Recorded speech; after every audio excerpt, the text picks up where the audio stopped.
Picture this. You've committed $15 billion to a venture. You've constructed power plants in the wilderness, erected processing facilities where none existed, and built entire infrastructure networks in one of Earth's most unforgiving landscapes. And then, just as you're ready to harvest the rewards, someone tells you that everything you've produced cannot be sold. This isn't a business school thought experiment. This is the stark reality confronting Rio Tinto, a titan of global mining, in Mongolia at this very moment. In 2018, this British-Australian mining powerhouse invested $5.4 billion to secure ownership stakes in what industry experts hailed as a mineral find of generational significance. An enormous copper deposit buried deep beneath Mongolia's desolate southern wasteland. The strategy appeared foolproof. Dig out the copper, transport it to China, a nation whose hunger for this metal knows virtually no bounds. Generate exceptional returns for the next half-century. Fast forward to today, and that plan has crumbled into dust. The mining site operates at a fraction of its potential. Vast quantities of copper remain entombed underground. Rio Tinto's financial commitment has swelled beyond $15 billion, yet the company has precious little to justify such expenditure. What derailed this colossal enterprise? Mongolia, a country trapped between superpowers and determined to forge an independent path, made a choice that sent shockwaves through the global mining industry. They prohibited the export of copper from this mine directly to China. If you want to grasp how global trade, international power struggles, and mineral wealth intersect in today's complex world, subscribe and activate notifications. What unfolds next will surprise you. To truly comprehend this crisis, we must first examine Mongolia itself, a territory that remains largely mysterious to most people beyond romanticized images of nomadic horsemen and endless grasslands. Situated at the crossroads of Central Asia, Mongolia exists in a precarious position between two global superpowers. Russia sprawls along its northern frontier, while China dominates its southern border. Spanning approximately 1.56 million square kilometers, Mongolia ranks among Earth's largest nations by geographical footprint. Yet its entire population barely surpasses 3 million souls. Consider this. Mongolia contains roughly as many people as Uruguay, but those residents are scattered across an expanse comparable to Alaska and Texas combined. This makes Mongolia one of our planet's most sparsely inhabited countries, a realm where vast emptiness defines daily existence. But sparse population doesn't translate to prosperity. Mongolia's economy has faced persistent challenges for generations. Nearly 30% of Mongolians subsist below poverty thresholds. For centuries, the nation's economic foundation rested upon traditional nomadic livestock herding. Yet even this timeless livelihood faces an existential threat. Decades of excessive grazing have pushed Mongolia's delicate ecological balance to a breaking point. The grasslands are vanishing at an alarming rate. Desertification has consumed approximately 25% of the nation's land area. Fierce windstorms tear across barren earth where vegetation once flourished. The Gobi Desert continues its relentless expansion, devouring additional territory annually. As these grasslands contract, herding's viability as an economic pillar diminishes accordingly. Mongolia's leadership recognized this unavoidable truth. Transformation was imperative. The country desperately needed economic diversification and fresh avenues toward genuine prosperity. The solution existed underground. Mongolia may rank among Asia's poorest nations, but beneath its surface lies mineral wealth that rivals any territory on Earth. Geological assessments have cataloged over 80 distinct mineral varieties distributed throughout Mongolian lands. More than 6,000 documented mining locations dot the landscape. The country's reserves of coal, copper, and gold place it among the world's most abundantly endowed regions. International development agencies classify Mongolia within an exclusive group of just 29 resource-abundant developing countries worldwide. And among these numerous mineral deposits, one towers above all others, Oyu Tolgoi. In Mongolian, this name translates to turquoise hill. But don't be deceived by its lyrical designation. This deposit represents something extraordinary. Expert estimates suggest Oyu Tolgoi harbors over 30 million tons of copper ore. The mining territory extends across 80 square kilometers of desert landscape. The aggregate economic value of minerals concealed here could surpass $1 trillion United States dollars. Pause and absorb that figure. $1 trillion. That sum approximates the entire annual economic output of Indonesia or the Netherlands. Yet copper comprises merely one component of this treasure trove. The deposit additionally contains roughly 1,328 tons of gold and 7,600 tons of silver. When you calculate the combined value of these resources, Oyu Tolgoi emerges as the sixth most valuable mineral deposit globally. Mining specialists project extraction operations could continue for 50 years, possibly longer. For a nation of merely 3 million people, this represents an almost incomprehensible economic windfall, an opportunity to metamorphose Mongolia from a struggling agricultural society into a resource-wealthy nation. It sounds like the ultimate dream scenario. But as Mongolia would painfully learn, dreams can transform into nightmares with startling speed. While Oyu Tolgoi's mineral abundance is indisputable, actually reaching these resources presents an entirely different proposition. The deposit lies within South Gobi Province, one of the most isolated territories in an already remote country. The nearest Chinese border checkpoint sits less than 100 kilometers distant, but in every other direction extends nothing except empty desert. No urban centers exist nearby, no pre-existing infrastructure, no electrical grids, no water distribution systems, absolutely nothing. The geography itself creates monumental obstacles. The mining location is encircled by the brutal Gobi Desert, where summer temperatures regularly exceed 40 degrees Celsius, while winter temperatures plummet to -40. But the genuine challenge lurks underground. Approximately 80% of Oyu Tolgoi's copper ore rests buried more than 1,300 meters beneath the surface. That's deeper than the height of the world's tallest skyscraper. Extracting ore from such extreme depths demands cutting-edge technology, colossal machinery, and capital investment measured in billions. For a country like Mongolia, possessing limited financial resources and relatively modest technological infrastructure, developing Oyu Tolgoi independently was simply beyond reach. Then the 2008 global financial crisis struck. Economic shockwaves reverberating throughout Asia triggered commodity price collapses. Copper values nosedived. Mongolia's vision of mining-driven prosperity suddenly appeared far more distant and uncertain. By 2009, the Mongolian government confronted an unavoidable reality. They couldn't develop Oyu Tolgoi without external assistance. They required a partner possessing substantial capital reserves, sophisticated mining expertise, and established global market networks.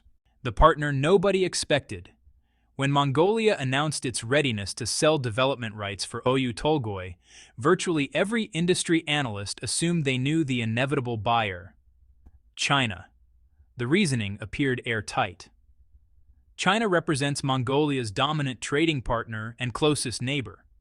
These two nations share a border exceeding 4,600 kilometers in length. China also consumes more copper than any other country on Earth, accounting for over half of worldwide demand.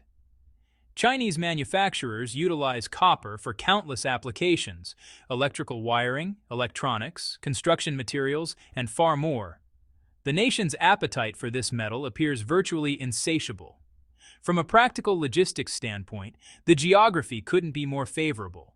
Mongolia remains landlocked, eliminating any possibility of maritime resource exports. But with Oyu Tolgoi positioned less than 100 kilometers from China's border, transportation would be remarkably straightforward and cost-efficient. Rail infrastructure could transport ore directly across the frontier.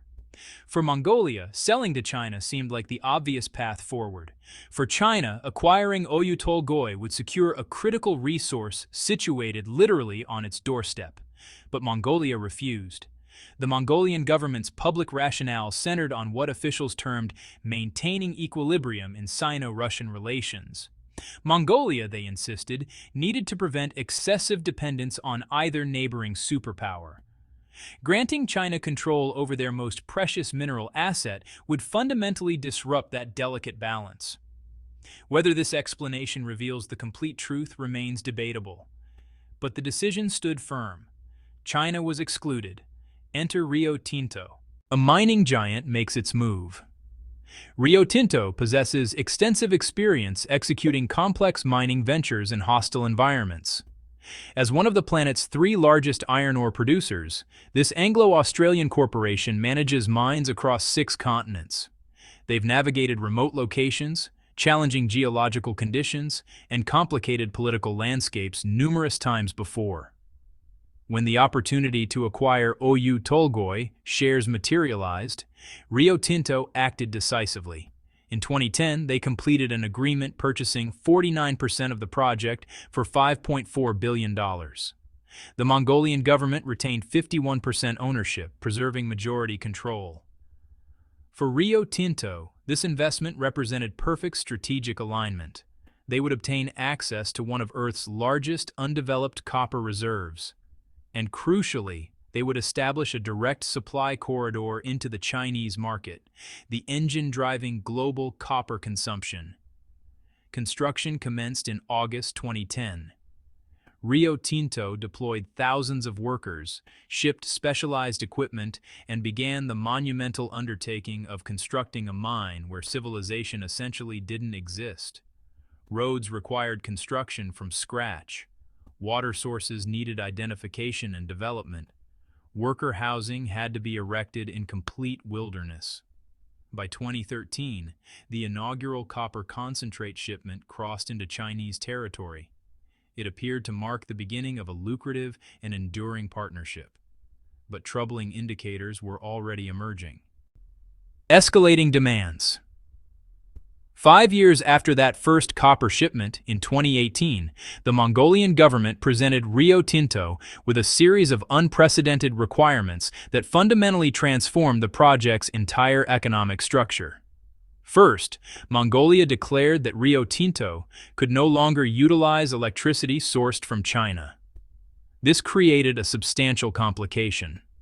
The Chinese electrical grid extended relatively close to the mining area, and connecting to it represented the most economically rational solution.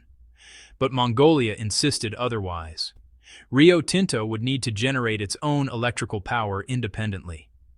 Second, the government banned exports of copper concentrate, the partially refined ore that had been shipped to China since 2013. Moving forward, Mongolia demanded that copper undergo complete domestic processing before any export occurred. This meant Rio Tinto would need to construct not merely a power generation facility, but additionally a comprehensive copper processing plant in one of Earth's most remote and inhospitable locations. These demands seemed puzzling from a purely financial perspective. Utilizing Chinese electricity made obvious economic sense. Shipping concentrate for processing at established Chinese facilities represented standard mining industry practice. But Mongolia's thinking had evolved beyond pure economics. Geopolitical considerations now dominated decision-making. Despite the complications and enormous additional expenses, Rio Tinto consented. The Chinese market remained far too valuable to abandon. Copper demand throughout China was surging as the country's economy expanded and its middle class grew exponentially. The potential profits from supplying that market justified virtually any investment level. So Rio Tinto authorized another massive expenditure. They constructed the power station. They built the processing facility. Their total investment in Oyu Tolgoi climbed past $15 billion. Finally, everything was operational. The mine stood ready to begin full-capacity production. Rio Tinto projected annual output exceeding 500,000 tons of copper, which would establish Oyu Tolgoi as the world's fifth largest copper mine.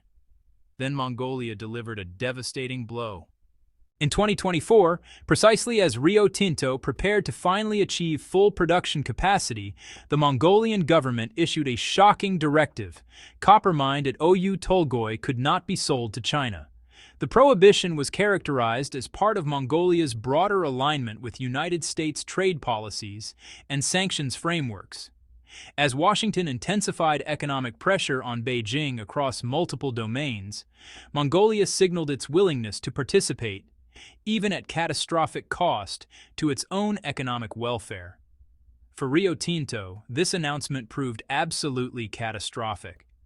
They had invested 15 years and $15 billion building toward this precise moment.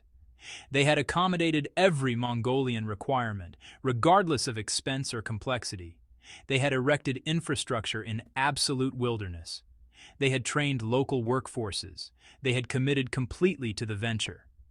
And now, abruptly, they were informed they couldn't sell to the sole market that rendered the entire enterprise economically sustainable. Rio Tinto announced suspension of full-scale mining operations. The copper would remain underground. The facilities would operate at minimal capacity. The investment would generate no meaningful returns.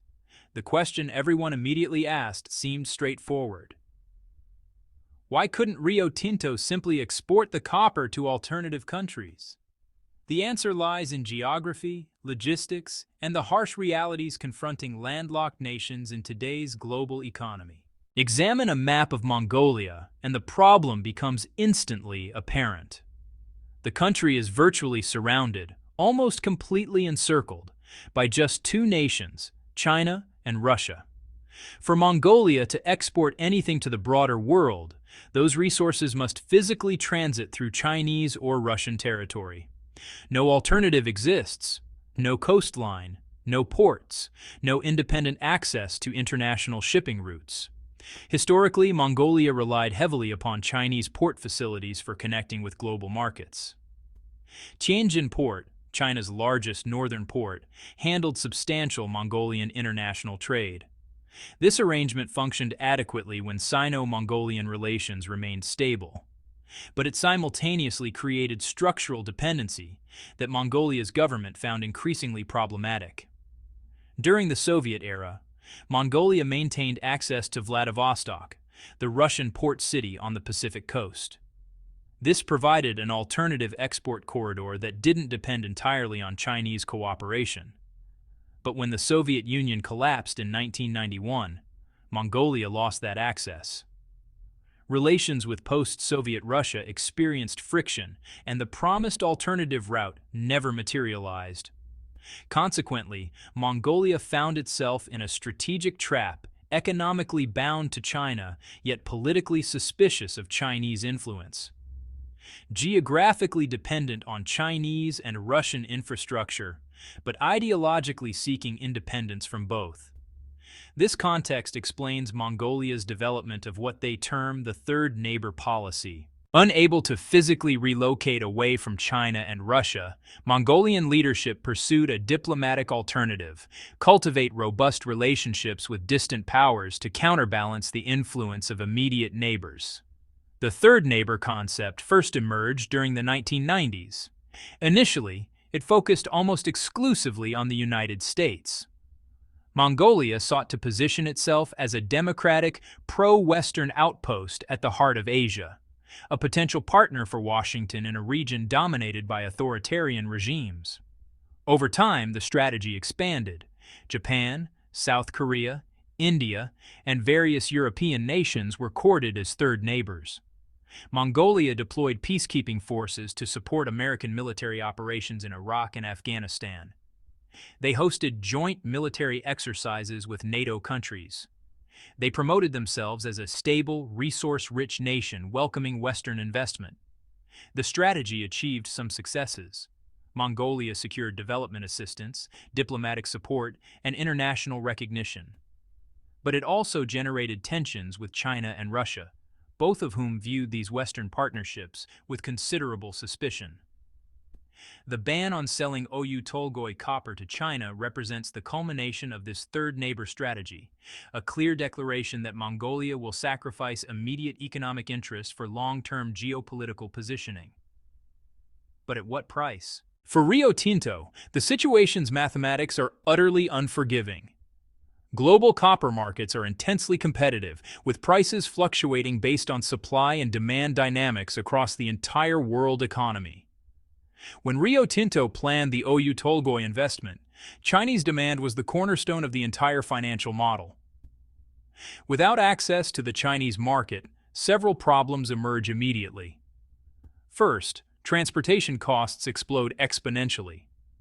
Shipping copper from landlocked Mongolia to European or American buyers would require trucking or rail transport across Russia, then loading onto vessels at Russian Pacific ports, or traveling even farther to reach European markets.